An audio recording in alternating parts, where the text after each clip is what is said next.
What's up mga kabordam? Welcome back sa ating episode 3 ng ating podcast na When Boredom Strikes.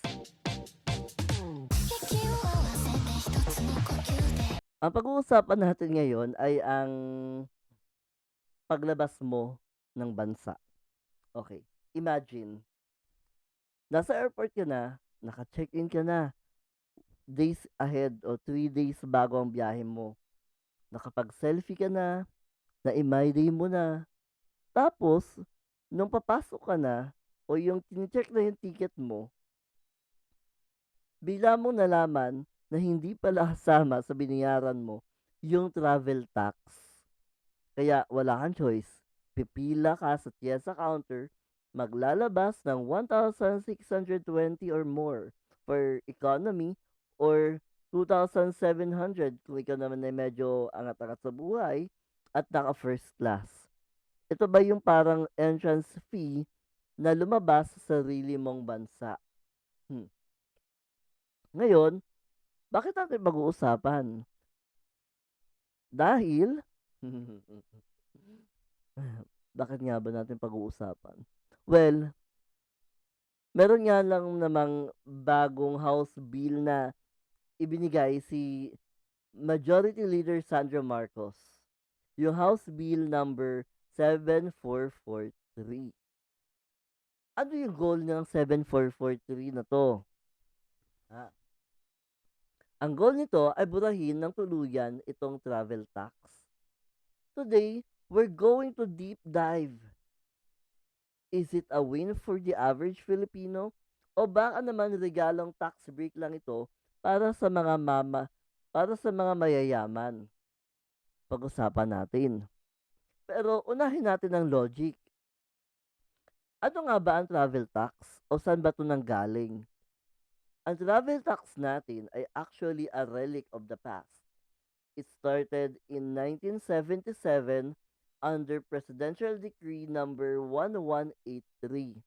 Noon kasi, travel was considered a luxury. Kung kaya mong lumipad, kaya mo ring magbayad ng extra. Pero guys, it's 2026 na oh, 'di ba? Ilang taon na ang nagdaan. Travel is no longer just for the rich. It is for the student, for the exchange program students, for the workers seeking for a better life, in the middle class and the middle class family na nag-ipon ng halos 3 years para lang makakita ng cherry blossoms. Sabi nga ni ni Representative Sandro Marcos sa bill niya, ang Pilipinas ay outlier sa ASEAN. Sabi nga, tayo na lang yata ang naniningil ng ganitong sa sarili nating citizens sa halagang 1,600. Kung ang pamilya mo o ay babiyahe at 5 kayo, 8,100 na agad ang mawawala sa budget nyo. Imagine that, 8K na mawawala sa budget nyo na dapat ay pwede nyo ilaan sa food or emergency funds. Diba? Pwede nyo pa yung pambayad sa taxi or pangkain sa restaurant. So a Filipino first shows like ours. Any move that reduces financial barrier for mobility is pro people move. Okay. Pero ang kabilang panig, sabi ni Tourism Secretary Cristina Frasco, wait, parang familiar to. Parang nakikita ko to kung saan saan. Charot. Sabi nga ni Cristina Frasco at ni TIESA COO Mark Lapid, may quantifiable benefit itong tax na ito. Sa mga hindi nakaalam, 50% daw ng travel tax goes to TIESA for tourism's infrastructure such as roads, ports, at yung mga tourist rest areas o TRAs na pinapatayo nila.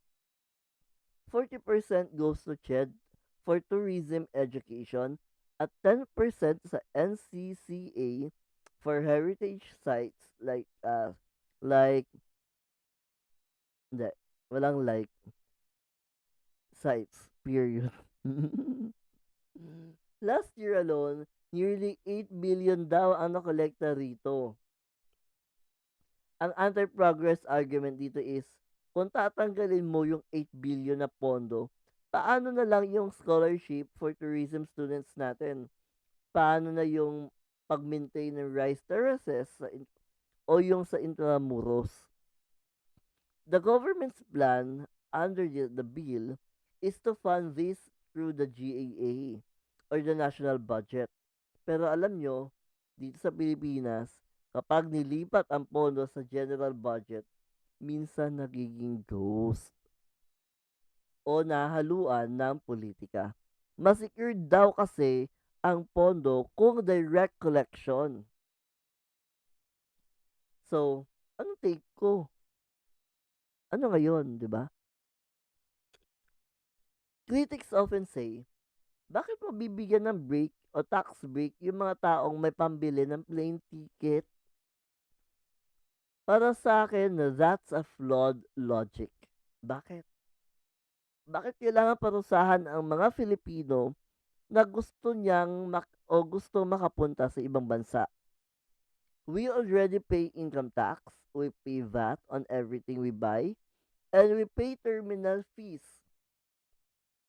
To add another 1,600 pesos just to live is, in my opinion, a violation of our right to travel. I see this as a win for the working class traveler. Yung mga OFW natin, exempt na yan. Yes.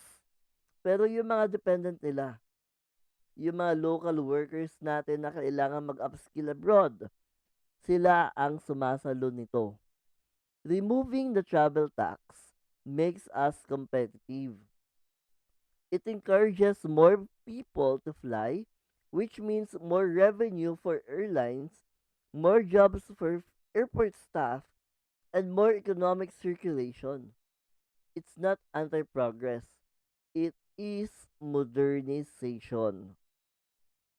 We shouldn't fund our tourism infra by taxing the mobility of our people.